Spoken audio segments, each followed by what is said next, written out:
दोस्तों नमस्कार, आप देख रहे हैं बहुजन शक्ति बिहार और आपका साथी मैं हूं शिव कुमार।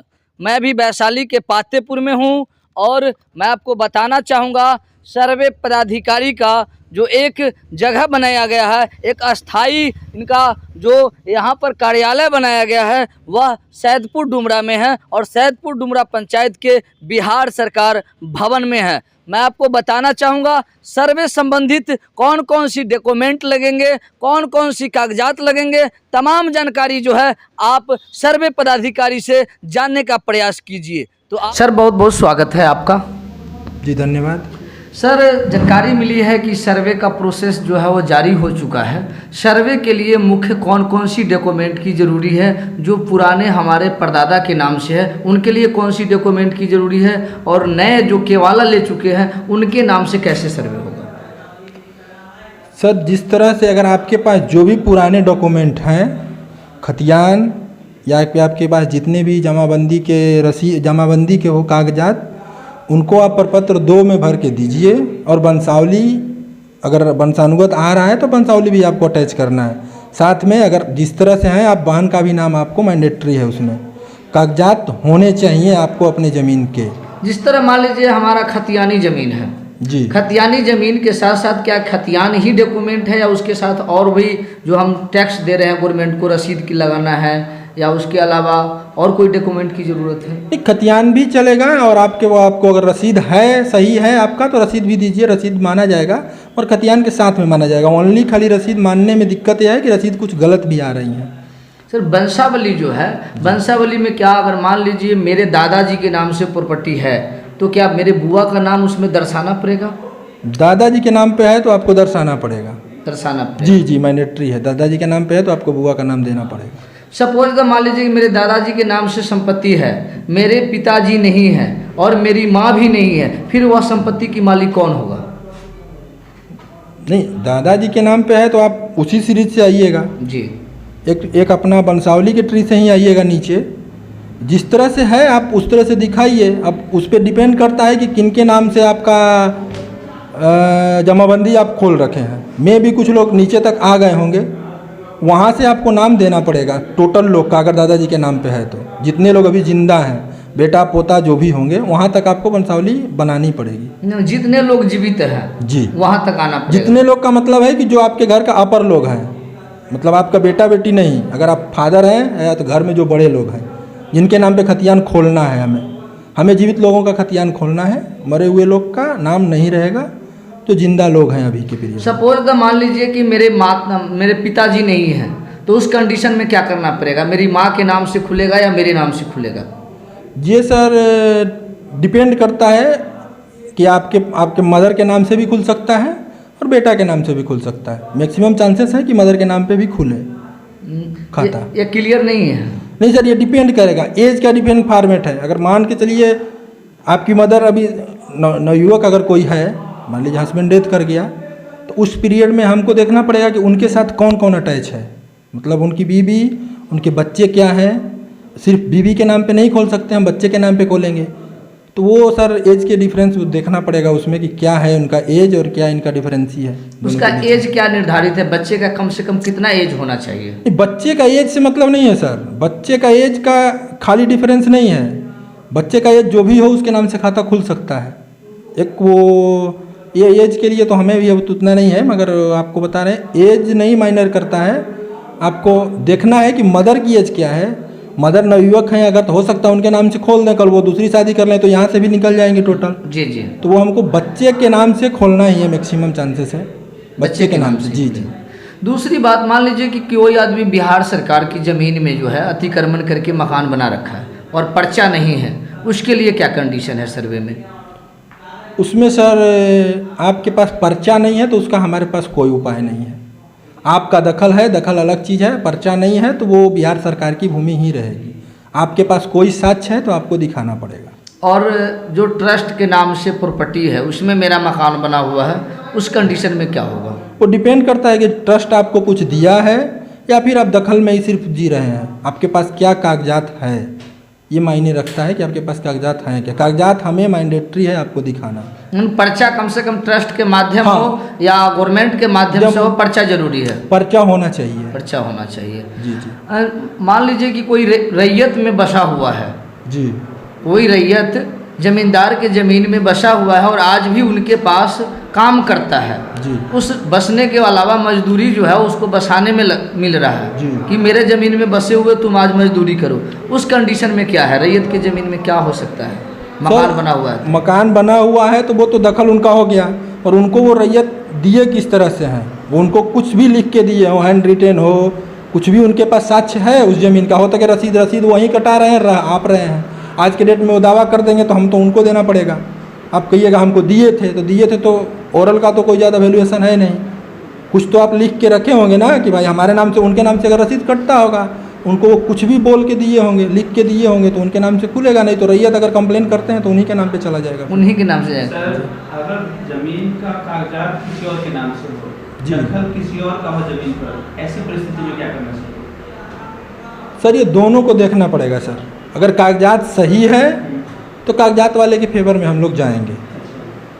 दखल भी अभियुक्ति में जाएगा, दखल इनका है, क्योंकि हो सकता है अब जबरन दखल कर रखे हों, आप कमज़ोर आदमी, आपका जबरन दखल हो, कागजात आपके पास हो, तो कागजात उनसे भी मांगा जाएगा जिनको पास दखल है, और वो नहीं दे पाते हैं तो कागजात वाले के साथ जाना है। जिस ज़मीन में अभी भी विवाद चल रहा है जी, जैसे टाइटल हो गया, पार्टीशन सूट हो गया, ये सब चल रहा है, उस परिस्थिति में क्या उस ज़मीन का सर्वे हो सकता है?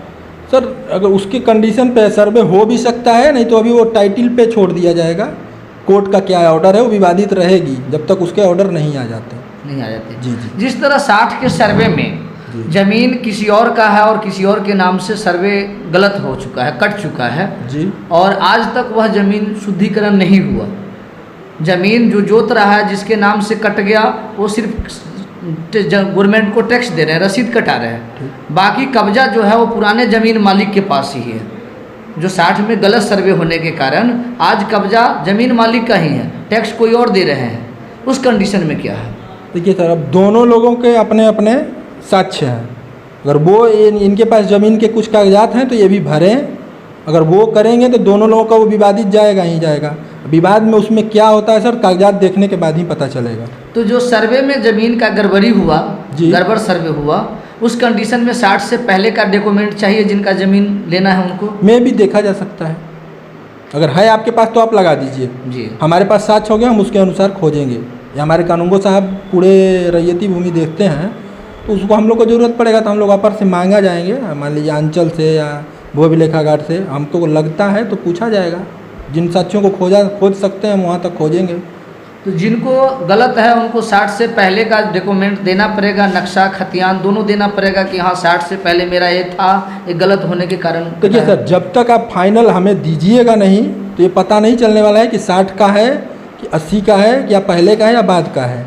गलत तो अभी सब लोग आ जाएंगे 80 साल पहले का चीज़ें लेकर कि भाई गलत है, मेरे साथ ये हुआ वो हुआ। तो आप इतना दिन कहाँ थे? अब इतना दिन सोए थे? आपको क्या केस किए हैं, क्या कुछ किए हैं आप? कुछ तो आपको करना चाहिए था। 60 साल आप सोए रहे हैं, 60 साल में वो आदमी जिसके पास होगा वो कागजात तो बनाया होगा कुछ ना कुछ। नहीं, सपोज द उनके पास कोई डॉक्यूमेंट नहीं है, सिर्फ नक्शा कट गया। ऐसा कैसे हो सकता है सर? आपके पास कुछ भी नहीं है और नक्शा कट गया, कुछ तो आपको होगा। आप जिंदा हैं तो आपके पास है ना कि हमारे पास, हम जिंदा हैं अभी, मेरे पास कुछ तो रहने के लिए है। आपके पास ज़मीन है, ज़मीन के आपके पास कुछ नहीं है, ऐसा तो नहीं हो सकता। नहीं, जैसे सपोज द मान लीजिए कि मेरा ज़मीन है, ठीक है, 3 कट्ठा ज़मीन है, ठीक है, जिसमें 1.5 कट्ठा ज़मीन जो है मेरे पड़ोसी के बगल वाले के नाम से सर्वे हो गया। ठीक है, बगल वाले का आज तक कोई डॉक्यूमेंट नहीं बना, सिर्फ नक्शा कट गया है, बाकी 60 से पहले का मेरे पास डॉक्यूमेंट है, उस कंडीशन में क्या होगा? ठीक है। दखल किसका है सर? दखल जिसका नाम से 60 से पहले वाले का, उसका दखल है। ठीक है, आपके पास दखल है, आपके पास कागजात है तो आप लगा सकते हैं, आप फ्री हैं, आपका में भी हो जाएगा। जी जी। अपना परिचय देंगे सर। सर 1 मिनट, क्या क्या डॉक्यूमेंट्स जरूरी है, कौन कौन से डॉक्यूमेंट्स आपको दिखाया जाएगा या जमा किया जाएगा? सर वो आपके पास हैं क्या उस पर निर्भर करता है। अगर आपके पास रजिस्ट्री है तो रजिस्ट्री के साथ आप सिर्फ वंशावली प्रपत्र 2 भर के दे दीजिए। अगर आप वंशावली के साथ आते हैं तो आपके पास खतियानी ज़मीन का कुछ ब्यौरा है तो आप दे दीजिए। तो सिचुएशन का है सर, उसमें क्या कागजात दीजिएगा वो आपके कागजात पर निर्भर करता है कि आपका क्या खाता खेसरा है और किस तरह से आपके पास मिला हुआ है।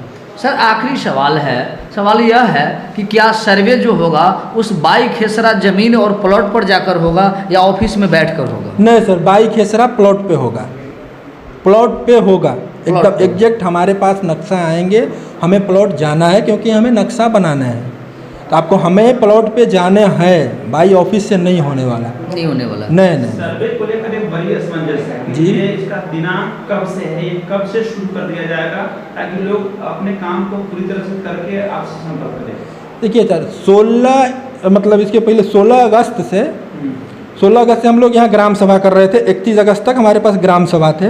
ग्राम सभा के बाद आपको अपना प्रपत्र 2 वंशावली और अपने डॉक्यूमेंट आपको सबमिट करने हैं। कहाँ पर करना है सर? ये हमारा पातेपुर में शिविर बनाया गया है, पूरे पातेपुर के लिए, सैयदपुर डुमरा पंचायत भवन, पूरे अंचल के लिए, पूरे अंचल के यही एक शिविर है सबमिट करना है जी।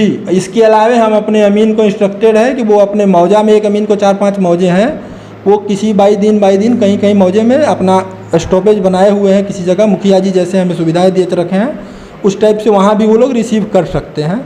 उनको अपना डेट और वो चीज़ें उन्हीं से पता करना पड़ेगा। आप अमीन से बात कीजिएगा तो आपको मौजा वाइज डिटेल मिल जाएगा कि हम इस दिन आएंगे, या फिर आप यहाँ आइएगा तो आपको 7 दिन आपको यहाँ 6 दिन मतलब संडे छोड़ के आपको यहाँ जमा हो जाएगा, आप कागजात जमा कीजिए। पातेपुर एक बड़ा प्रखंड है, जी, 20 जी। पंचायत और एक नगर पंचायत है। जी, जी। ऐसे में एक कैंप में कैसे संभव हो पाएगा कि पूरे प्रखंड के लोग कैसे जमा कर पाएंगे? सर, और ये अंतिम तारीख क्या होगी जमा करने की? ये सर अभी तक हमें ऊपर से एक ही शिविर बनाया गया है। पहली बात, अभी नगर पंचायत का हो नहीं रहा है, अभी ग्रामीण क्षेत्र का हो रहा है। अभी हमें पास लगभग टैगिंग मौजा है 105, इसके बाद 35 मौजा मेरे अभी टैग नहीं हुए हैं, तो मान लीजिए 103 मौजा में हम लोग काम कर रहे हैं।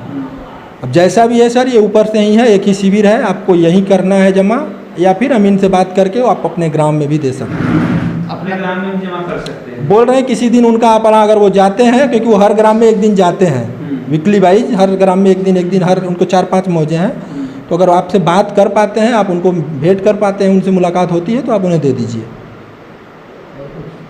अपना परिचय सर। अंतिम तारीख कब तक, इसका कोई लिमिटेशन? नहीं हाँ सर, अभी तक तो हमें 30 दिन का ड्यूरेशन मिला हुआ है प्रपत्र लेने के लिए।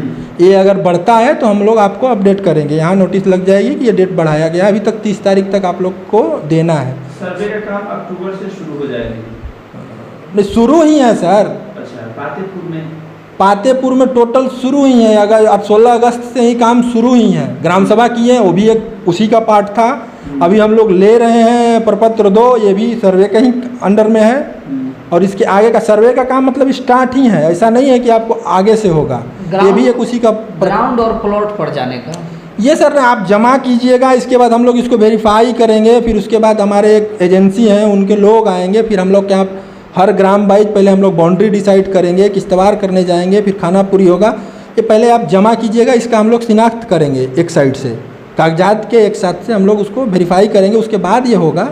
ये ड्यूरेशन बाई ड्यूरेशन है, टाइम लोग ये भी पीरियड। सवाल कर रहे हैं कि पहले पब्लिक की जमीन की नापी होगी या पहले सर्वे किया जाएगा या पहले सरकारी जमीन की जाएगी? ऐसा कुछ नहीं है सर, टोटल मौजे वाइज पहले हम बाउंड्री करेंगे, उसके बाद हम एक साइड से चलेंगे।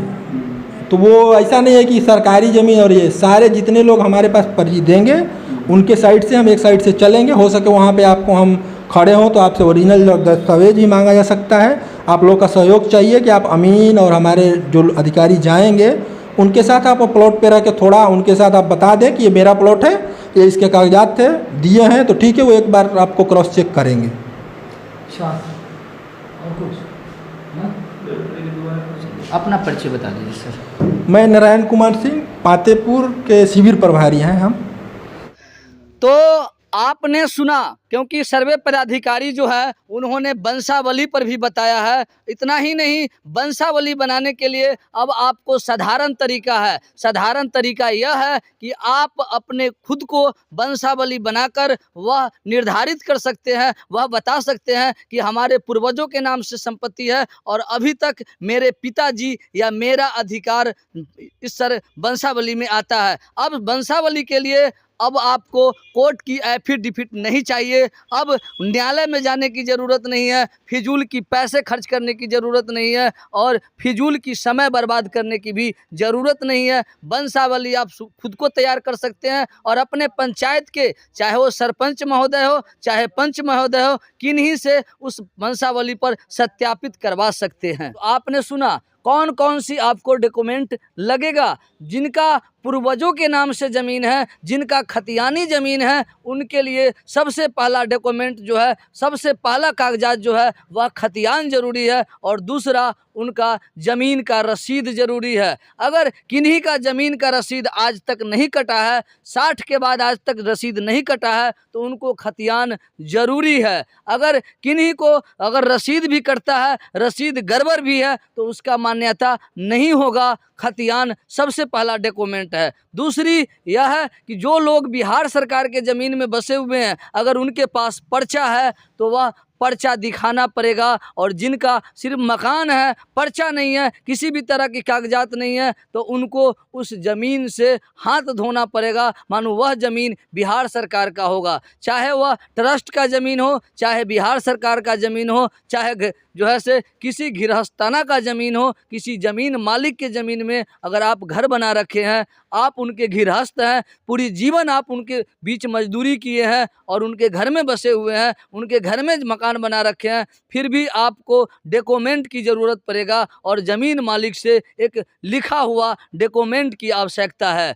तो तमाम जानकारी अगर आपके पास केवाला है तो वह केवाला के माध्यम से आपके नाम से सर्वे किया जाएगा। विशेष जानकारी के लिए आप बने रहें। आपकी क्या राय है? आप अपनी राय, आप अपनी विचार कमेंट बॉक्स में जाकर कमेंट करेंगे, फेसबुक पेज पे फॉलो करेंगे। अगर चैनल को सब्सक्राइब नहीं किए हैं तो सब्सक्राइब और लाइक करेंगे। जय भारत, जय संविधान, जय विज्ञान, जय भीम।